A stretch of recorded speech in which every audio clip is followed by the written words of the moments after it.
red light came on. Right here. All right, guys. See you in a bit. See ya. They put on my seatbelt. Oh, shit. Before we even get into this shitty film, Yes. think, like, what's a perfect turd to you? What is a perfect turd? That's a good Because thing to talk me, about. Yeah. I love these movies. Right. So I'm thinking, like, perfect turd to me is, like, a movie that I can sit with my buddies, and we know it's a piece of shit. We know it's just horrible. Yes. But that's what makes it awesome. Like, we sit there and you make fun of it, and it's the greatest time. And it's almost, to me, it's like almost a movie that you have to watch with someone else. Gotcha. There's a guy walking in the middle of the road right now. Is he okay? He's fine. Okay. We should have stopped and helped him. We were talking about this movie. Maybe he saw the movie. I hope not. Reflect for a moment on the art of cinema. Think of a motion picture like The Last Emperor and the 9 Academy Awards it so richly deserved. Consider the profound emotional experience of a truly great film. Then forget it, sweetheart.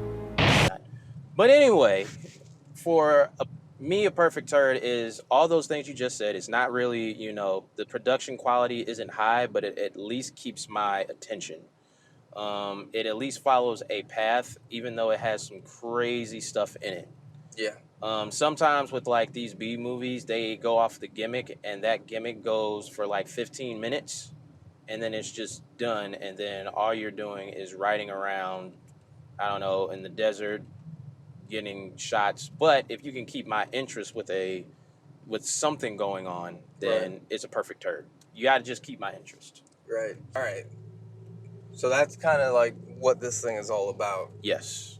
And some people might notice we are in a car together right now.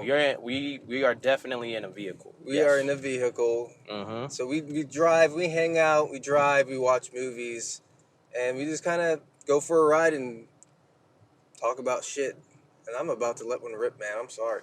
Oh, that's disgusting. My bad. That's the Perfect Turd Podcast. Yay! All right, man. Perfect Turd Podcast, episode number 1, Lamar. Yes, episode 1. This podcast, as you can kind of guess from the name, Perfect Turd Podcast, we are looking at very B movies that have been made in the past and in the present.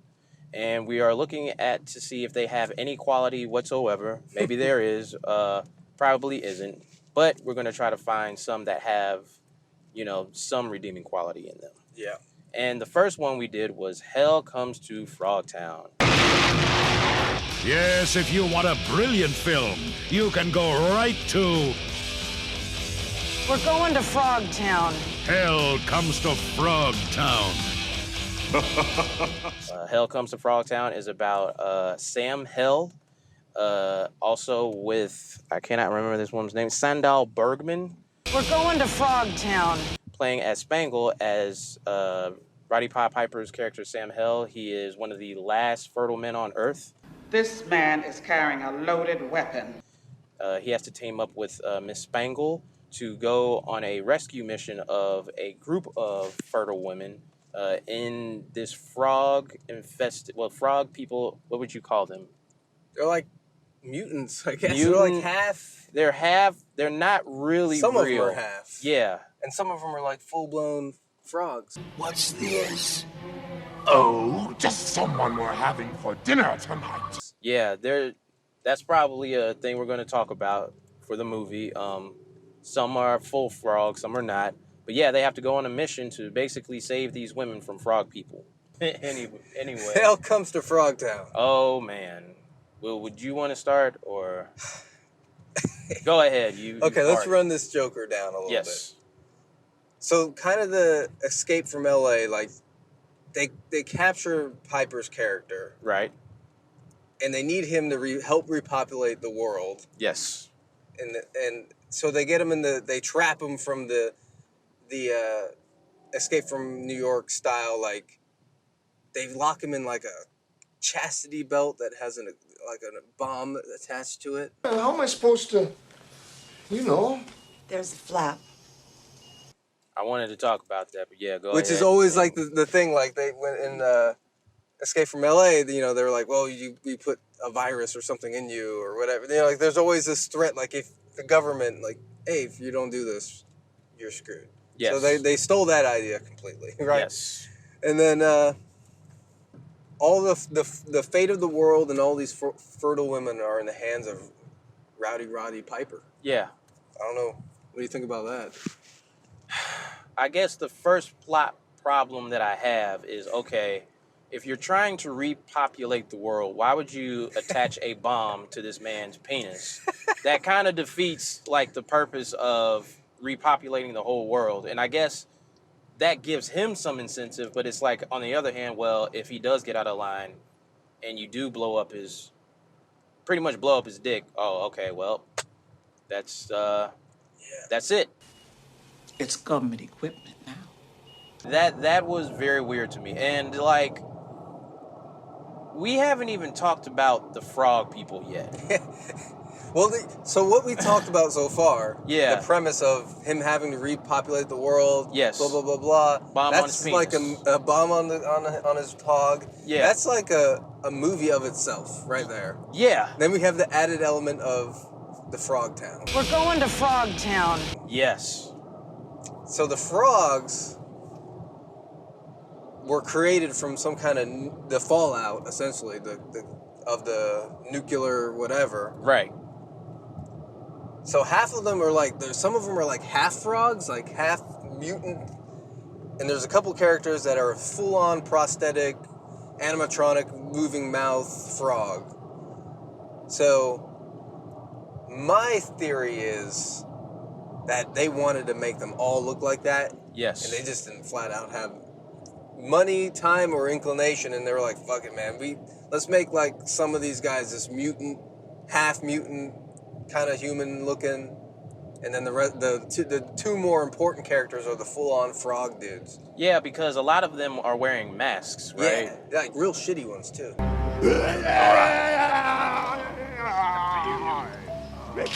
Yeah, and so it's kind of like, well, like you said, we ran out of money. We're gonna put masks on people, and it's that's about it. Like, there's no, I don't know. So it's almost like, do the people or the frog people, if they look more like frogs, are they like the top people or something like that? Cause Yeah, I guess they're in Frogtown. So they're the full frog guys. That's maybe why they're the boss. so the full frog people are the leaders. Yeah, that was the commander Toady Yeah, and Commander his Toady. henchman Bull. Yes. Those are the only two that look good. And there was one other guy that looked pretty good that introduced him to Bull first. Yes. And he had that weird hat on, the I forget what you call that hat, but A fez. Excellent. yeah. Yeah.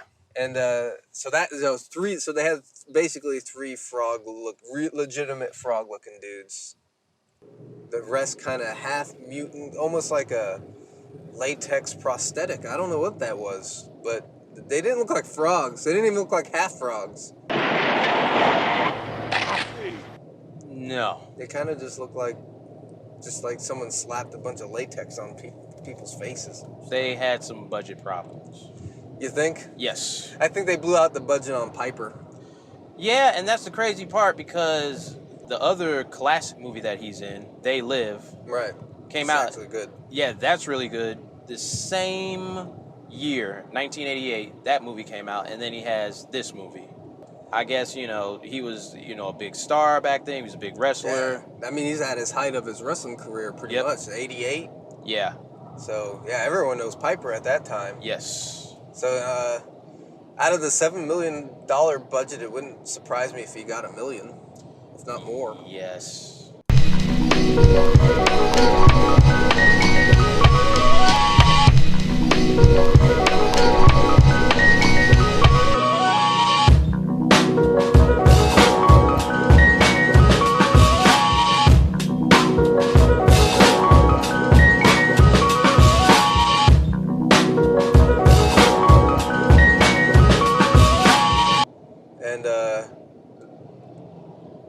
the other woman that was in Conan. She played Sonja. Yeah, so I'm not sure, like, because I remember her from Conan. She was pretty hot. Now I'm your prisoner. Oh, I think I wouldn't like that. And stuff. Yes. Like, was she a big actress at the time, though? I don't know, because I don't remember her from anything I else. don't know. She must have done some other stuff. Yeah. Then there was another chick that was pretty hot. Yes. I don't know her name, but Yeah, she was the driver Yeah, of the pink, what was it? You boys are gonna eat dirt or lead? It's like a pink, it's not a van. almost like a Hummer, almost like Yeah. a tank. This is Sentinella. Watch him for me, Corporal. Will the driver of the APC please clear the runway immediately? I'm not going in that. You don't ride, we'll drag you on a chain. It's a pink, I guess that's a nod to the women. It was a pink tank with a machine gun on top. Right. And that's another problem with the movie is because I would say dang near like half of the movie is them driving around in that car. Yeah. For no point, like they could have just Nothing. went straight to Helltown. It was like,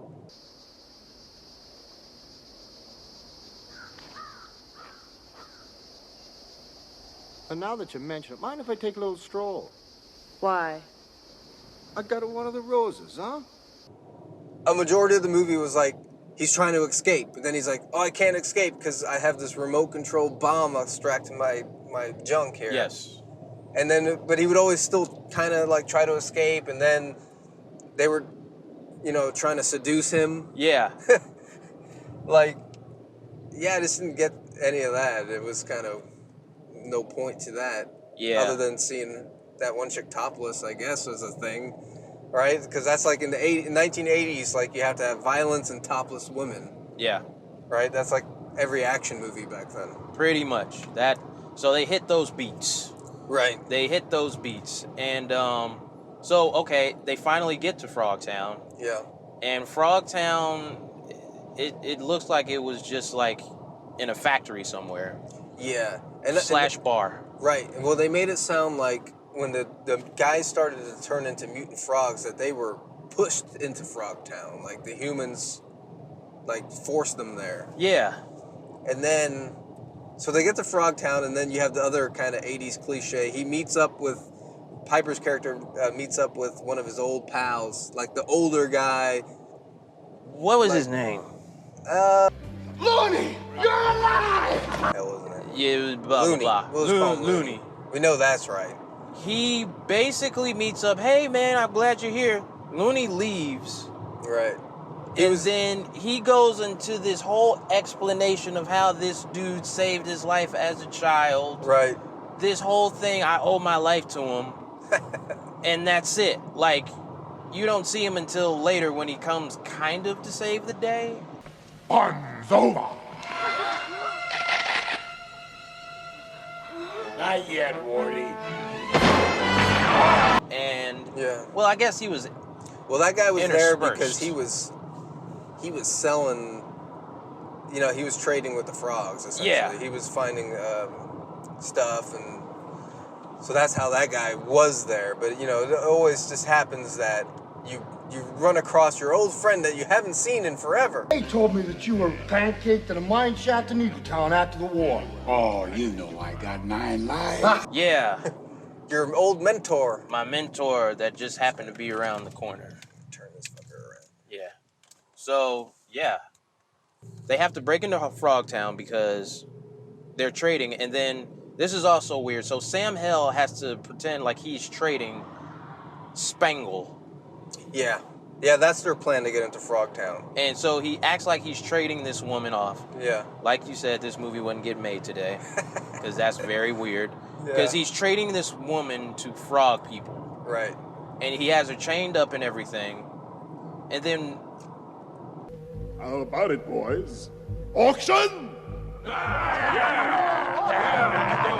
like it was just like coincidence, like, oh, well, we'll put you in the cell in the vicinity of all the women you need to save. Yeah. Yeah. So, And the best part, she gets traded to the main guy, the commander frog guy, Toady? and she has to dance for him to arouse him. Yes. And the damnedest thing that I think I might have ever seen in a movie. Yes. It's called the Dance of the Three Snakes. I feel so alive. Without great passion, you cannot face the dance of the three snakes.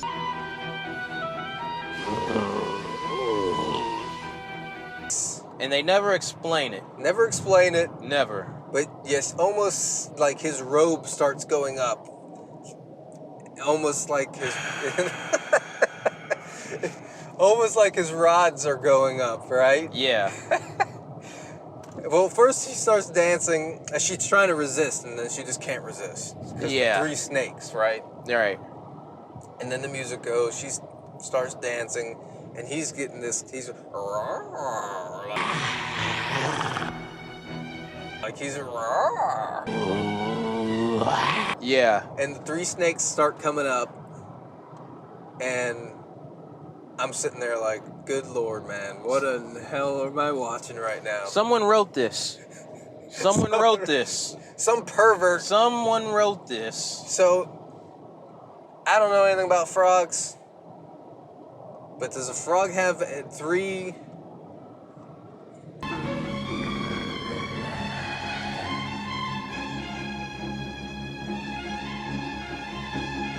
You have aroused the three snakes. How did anyone come up with this idea? I've never really tried to investigate that. I just took it as, I'm sorry, I'm taking it into the atmosphere of the film. Right. It's a mutation. Yeah. Because the way they framed it, like early on, they were like, you're gonna have to go do the dance of the three frogs, or three snakes, and the way they said it was almost like an assumption that like this is the thing, like frogs have three rods. Yeah. And like everybody knows about it, like, and then it's not until that part where you actually see it going on where you're like, oh, that's what it is. Yeah. I thought it was gonna be like three snakes, like there were snake people.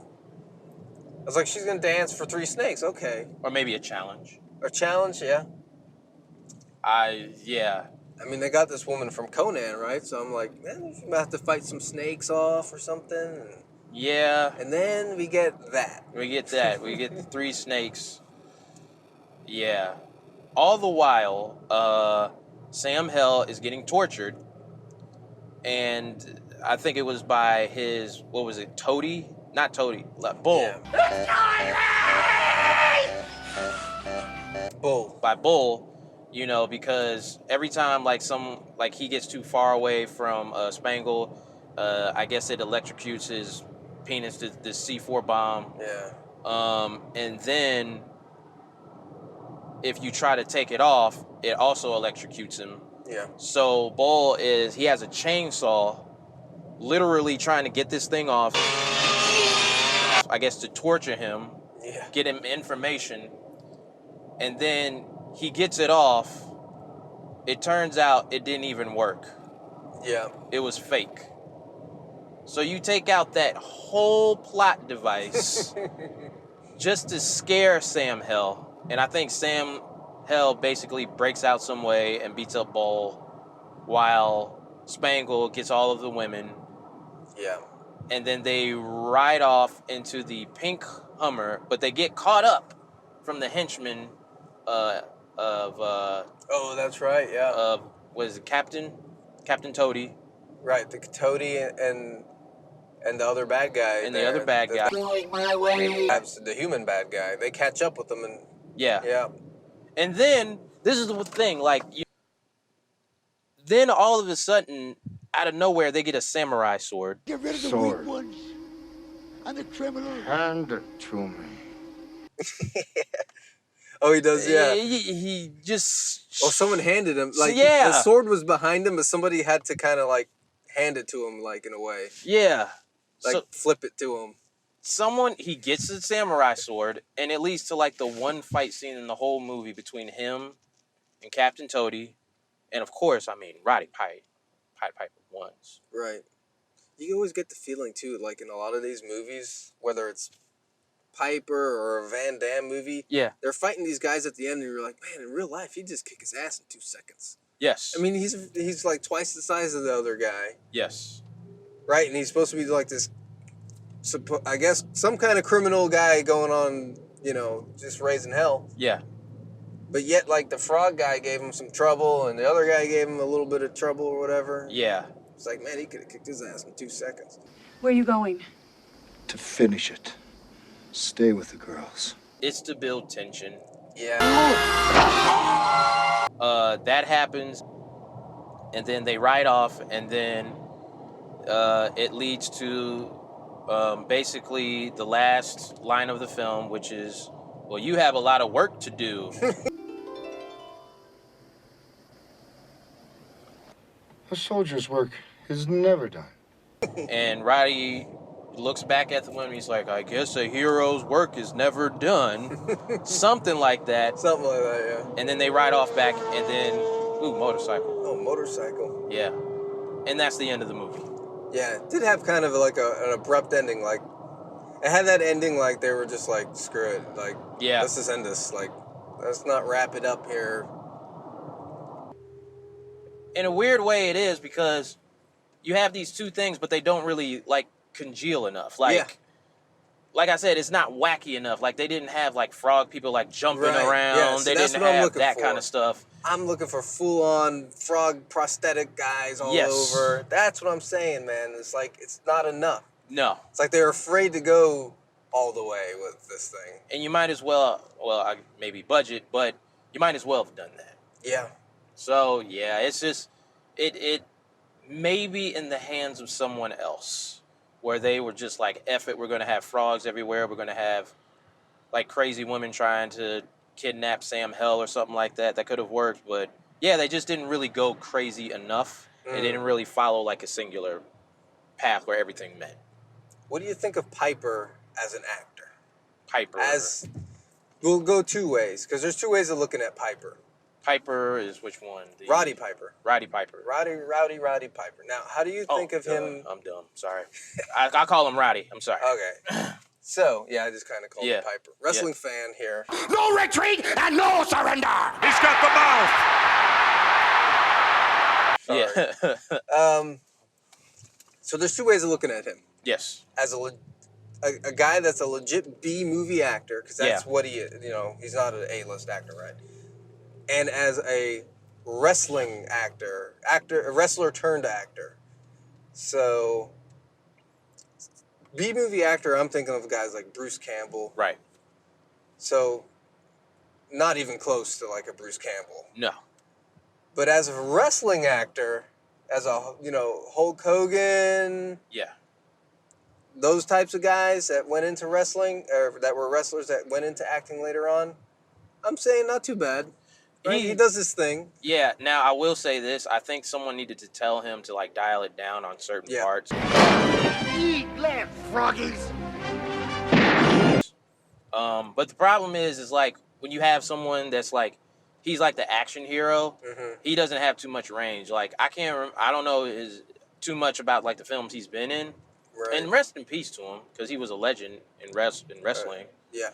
But, like, you have to, like, I would like to see him in, like, a home, like, what's that one movie? Walking Tall. Okay, yeah. He could be that kind of guy. Yeah. That kind of movie. Yep. And I think he almost had too many lines in this thing. You know what I mean? You got to limit him. Like Chuck Norris. You know, Chuck Norris, like, says, like one sentence at a time. Yes. It's like, what are we going to do now, Walker? And he's like, I don't know, Trevette. Yeah. We'll get him. Tastes like industrial waste. Yeah. And that's it. It's like, you limit him. You put the actors around him. Yeah. Yeah. Yeah. Like, and yeah, you just have to build, like, your premise around, like, the person you have. Because, okay, we can, like, Arnold Schwarzenegger. He's a big guy. He's there to beat everybody up, but he doesn't say too much. But his presence is enough to carry the movie, like Terminator or even in Conan, all that kind of stuff. Who else could have played in Hell Comes to Frogtown? For back then? Man, that's not Chuck Norris. I mean, I hate to say it, but Kurt Russell.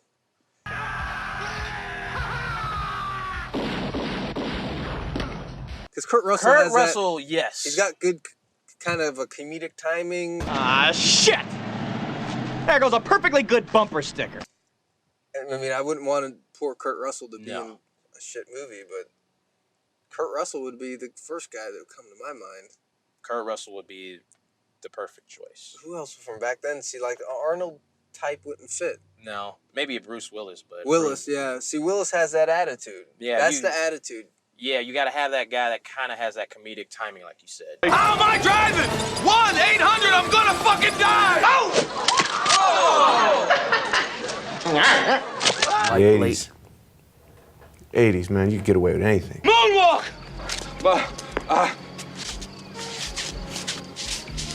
I hate that shit! And Roddy doesn't have it that much. Right. So.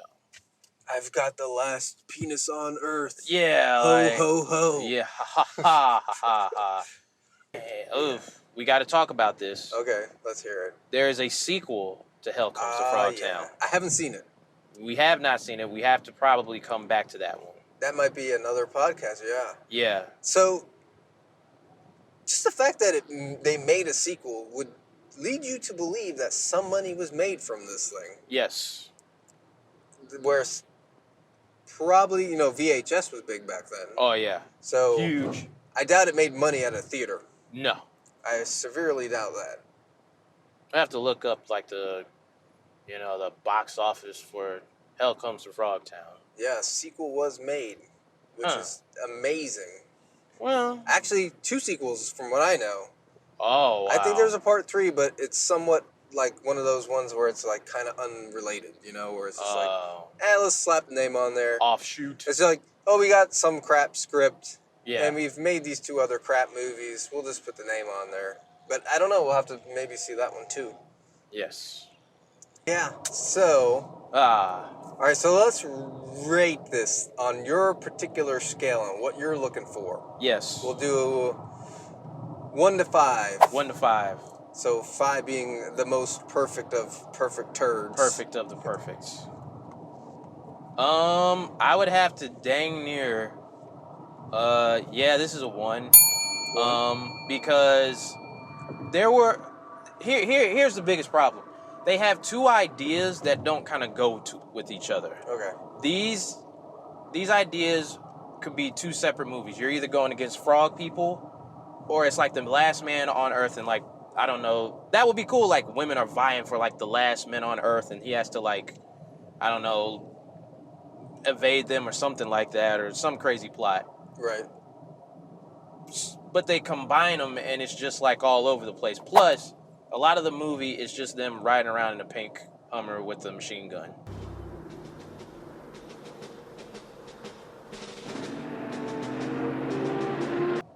Yeah. That's a lot of the movie. So it's not even wacky enough in the premise that it has. Mm-hmm. So yes, it's about a 1. 1? Yes. All right. For me, I'm kind of like with you. I get it. It's like, I don't know. Like, it does have those 2 things going on at once. Just kind of goofy. I'm giving it like, I'm going to go 1 up on you. I'm going to say it's a 2. Okay. Because it's almost like not crappy enough in the sense that it could have been worse. Yeah. But it's like they were trying to make something like interesting. Yes. And they were making also a B movie. Right. When it was like, it ended up being neither of those. It was just this thing that exists. Yeah. With nothing. like a plot or 2 plots. Yeah. That are unrelated and not doing anything for me. And I don't know, it was kind of like nothingness in a way. So, all right, let's wrap it up. Yeah. Hell Comes to Frogtown, you gave it a 1. Yes. I gave it a 2. Yeah. It was not quite turdy enough, I guess. It was just, they wanted to, and they just couldn't pull the trigger. They couldn't get it going. If it was more wacky, I would have been like, this is awesome. Right. But no. But it's just meh. Yeah, it's kind of just not there yet. It's there. It just didn't make it for me. Yeah. But I guess that's it, man. Wrapping up episode number 1. We had to pull in somewhere and get something to eat. Yes, we do. I'm fucking hungry, man. Yes, I am very I hungry. don't know where we are, though. You know where we are? No, I am not driving. I'm driving. I know where I'm at. I don't know. Well, that is the job of the navigator, sir. Yeah, well, I mean, you know, we're somewhere. Well, all right, folks, we're somewhere. Yeah. We're wrapping this up. We'll see you next time. Deuces. Peace.